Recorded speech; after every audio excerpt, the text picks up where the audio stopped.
stand in our way, and our golden age has just begun. This is Human Events with Jack Posobiec. Now it's time for everyone to understand what America First truly means. Welcome to the Second American Revolution.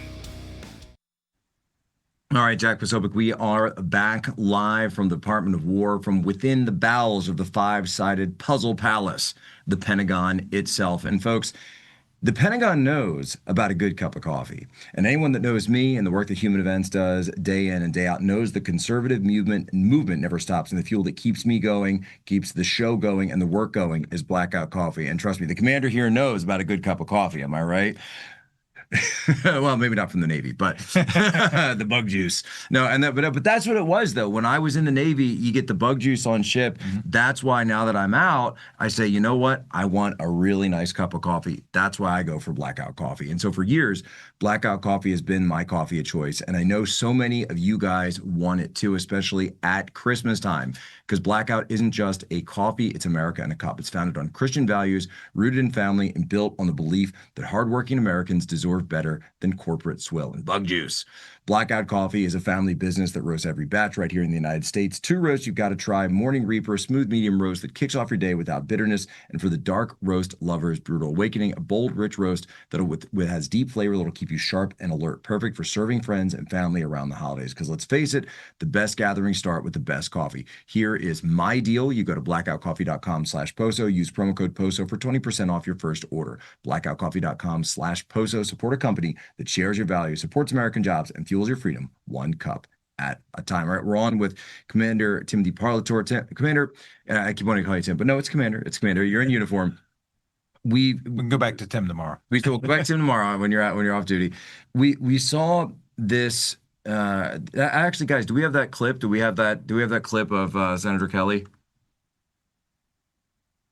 And so we're pulling up a clip here for Senator Kelly, because he had this video over the last couple of weeks where, and as you were just saying, about the regulations of federal workers, it sounded to me that he was soliciting information or leaks or insubordination and to my ears, it sounded like insubordination, right, from members of the military and undermining the chain of command. Now, as a retired Navy captain collecting a pension, he is still under the jurisdiction of the Uniform Code of Military Justice. I asked the press secretary, Wilson, yesterday, will there be an investigation? We knew that there was. She confirmed that had been forwarded to Secretary Phelan over at the Navy. And by the way, I was also we were going to have him on today, and we were also informed that he got pulled into the White House. Don't know if it's about that, but that's what he was supposed to be here today, and that the timeline on that investigation is 1 week from today, right, on December 10th. Walk us through what types of things we could see coming out of that investigation. Sure. It's that investigation or review is being done by the Navy. I'm not a part of it. Right.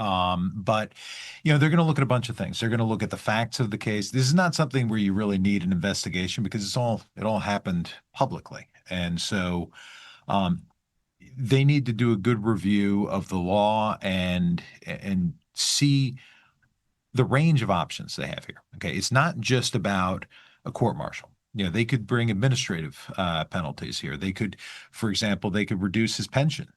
They could potentially, say he's being reduced to the rank of commander in his retirement, and then, just take his pension down a bit.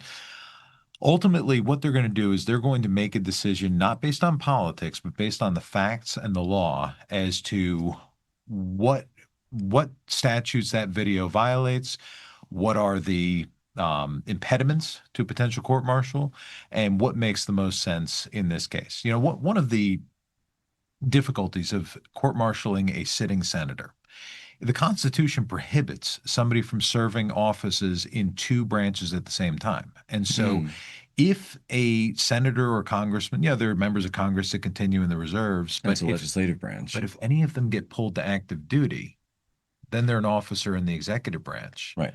And so then they can't serve both offices at the same time, and it acts as a functional forced resignation from Congress or the Senate. which that could potentially bring all sorts of other separation of powers issues. So, you know, I think that ultimately the Navy is going to make a well-reasoned decision and recommendation. It could include administrative penalties as opposed to, the full freight of a court martial. But then at the same time, you got to remember the FBI has been looking into this. So there's also the DOJ side, which applies to all 6 of them. And so, that's And that would be as a civilian. correct. And that's obviously outside of this department's control. Incredible. So this is something, and I appreciate though that the department is taking it absolutely seriously because it certainly is something that undermines good order and conduct. And at the end of the day, that's what it's all about, and that's what the secretary has always said that he wants to restore. And we saw leaking even in the previous Trump administration from uniformed individuals that led to an impeachment process. We saw, honestly, leaking of classified information, which did not result in any administrative corrections or punishments at all. And so I understand the necessity for keeping it serious. Moving aside there, and talking about other investigations, I did also receive information from Press Secretary Wilson yesterday regarding a phone call that was made between Secretary Hegseth and Senator Roger Wicker. And this is the head of the Senate Armed Services Committee. He had come out and talked about opening an investigation into the secretary regarding a series or a drone strike or series of drone strikes, depending on, the parlance on that.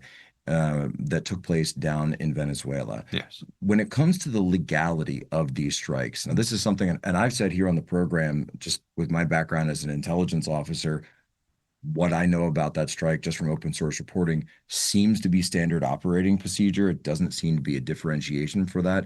But for the audience, could you walk us through what you're looking at there? Sure. So the initial strike, there's Office of Legal Counsel opinions that say we're allowed to do the initial strike. Where the controversy comes in is this follow-on second strike. And here you really need to do a very fact-intensive analysis of it, because what the Washington Post did is, after the video came out and, the lack of an unlawful order, they put out this, fake narrative based on anonymous sourcing to try to pin an unlawful order on the secretary. But the reality is he did not give any such order. The commander, Admiral Bradley, he made the decision, a command decision, based on the information he had available to do a second strike. Now, ultimately, you have to decide, is that second strike a legitimate military target? And so here, I'm going to draw a very serious distinction between the people and the boat. Okay, because initially you have a boat speeding along full of cocaine and people, and that is a lawful target. You can blow it out of the water. You can kill everybody on board, no problem.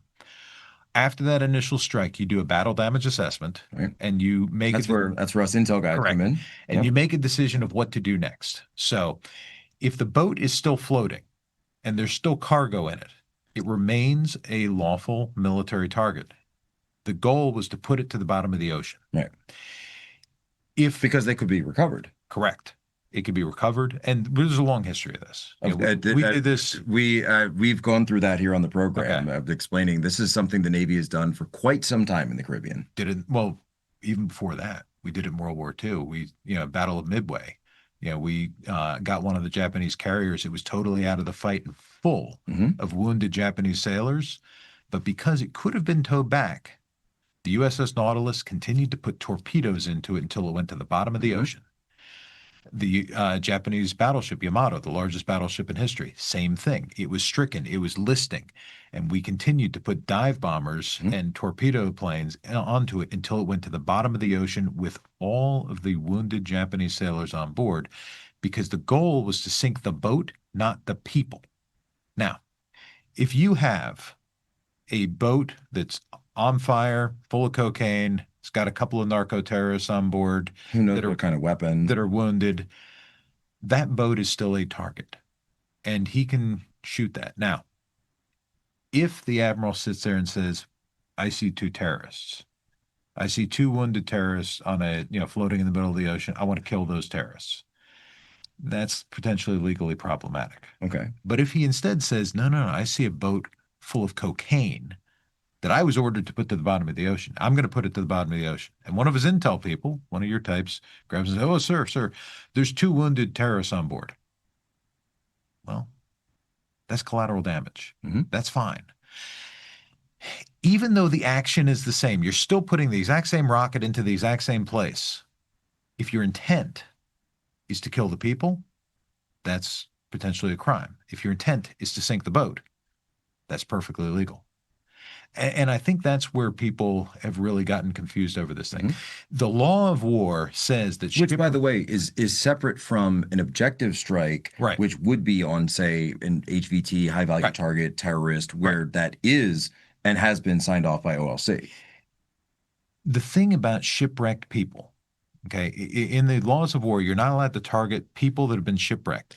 And what that means is what the Japanese and Germans used to do to us of strafing American sailors in the water, shooting sailors that are swimming. And that's a very different thing. If he was shooting at terrorists that were swimming or clinging to a piece of wood like Indianapolis. Bingo. Yeah. Then that would have been a problem. But if he's shooting the boat, then that's not a problem. And that's, where all the people are messing up their talking points and thinking that this is a war crime, when really this is perfectly permissible. And another point, we're not throwing him under the bus, because by Secretary Hegseth saying, no, I didn't give him that order, that's not putting him in front of the bus. That's saying you can't put him in jail for following a manifestly unlawful order. Instead, you have to focus on, did he make the appropriate command decision based on the intelligence he had available to him? He is allowing him to defend himself. Commander, thank you so much for joining us here at Human Events Daily. Incredible you. interview. Fascinating. Thank you so much for joining us from the Department of War here at the Pentagon.